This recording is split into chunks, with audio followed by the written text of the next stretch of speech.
What's up everyone, welcome back to ARTV. My name is John and it's time for a review of the debut full-length album by Joji, aka George Miller, aka Filthy Frank, aka Papa Frank, aka Pink Guy, aka I could keep this going all day, but instead I'm going to review Ballads 1, his debut album.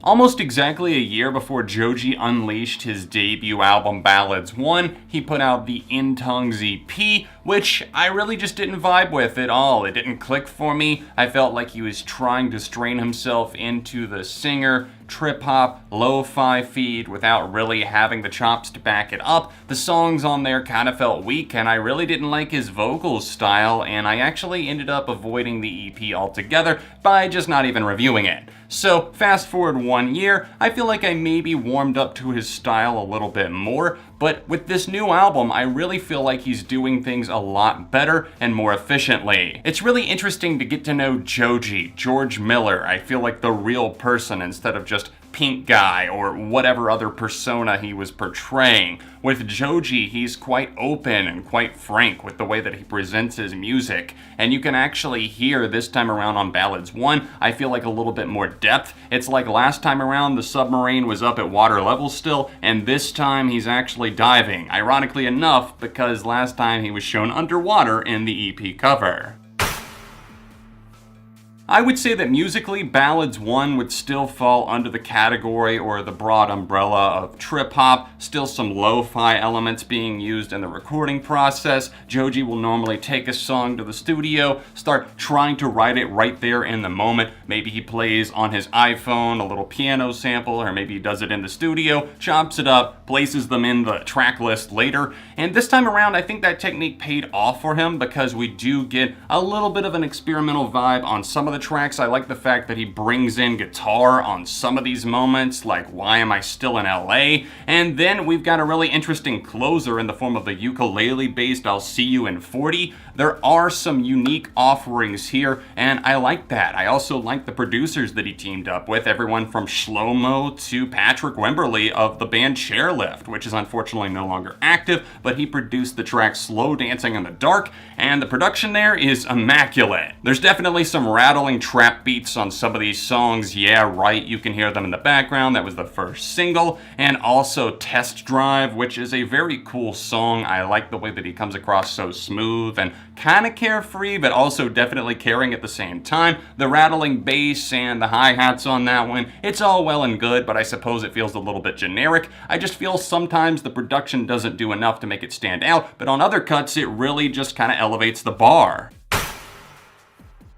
I really feel like the huge win this time around is the fact that Joji actually feels a lot more engaging as a personality, as a singer, and even, I suppose, as an artist in general. He seems like somebody who has some charisma and isn't just writing these songs for the sake of having them be sad songs. There is some meaning. I do feel like sometimes he does kind of fall into that trope where he's just getting too sad, and I don't really feel like he's fleshing it out and giving it good reasons to be sad, but overall, I would say that I definitely have either related to in the past or definitely understand his sentiments on the majority of the songs here. There's some really catchy melodies on a lot of these tracks. Yeah, right, XNXX or maybe Xanax, depending on if it was titled after the porn site or if it's like labeled after Xanax. We'll have to see if he actually chimes in on that, but I really do like the bells on that track, the fact that it just feels captivating and has an energy that's flowing all throughout. There's definitely a pulsating vibe in some of these songs that makes you want to come back to them, and that definitely is a good thing that Joji finally has a distinct aura about him, at least on a handful of the tracks.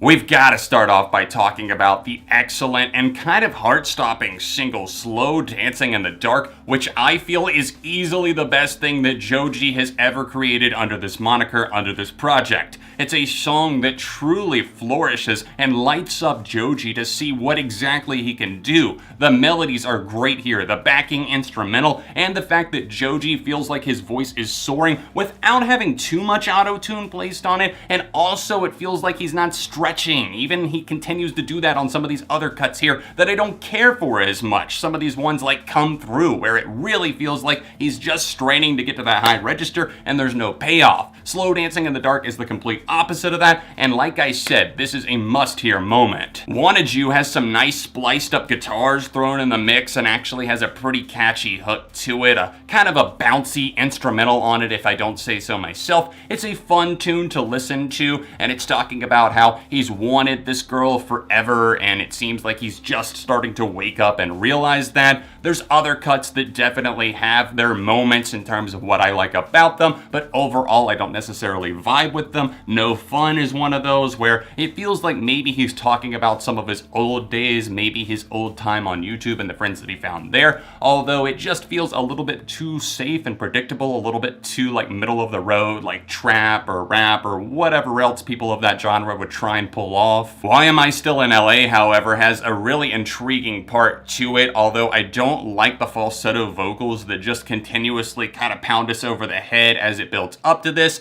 Then you've got Shlohmo featured on this one in addition to D33J. Oh boy, I'm gonna get shit for that one, aren't I? What I'm trying to say though is that Why Am I Still in LA has that build-up that comes almost out of nowhere. The guitars, the bass starts to rattle, and it's a true bass guitar here, and it feels like a post-rock song in the middle of a Joji track, and it's kind of incredible. I think the biggest thing working against this album is its lack of consistency. It's like there's some tracks that really get my hopes up, and it feels like there's momentum starting to be added to Ballads 1, and then it'll just drop back off. And towards the end, there's definitely two tracks that I just don't really have any positive feelings towards. I think one of those would be Come Through. It's a track that does feel very bland, like I already kind of discussed. And then right after that, we get the Trippy Red collaboration in the form of R.I.P. And the lyrics on there are so dime a dozen. I would die for you, suicide for you. It just doesn't feel like it fits in with this record. And like I talked about before, the whole sad for just for the sake of being sad thing, this song is that.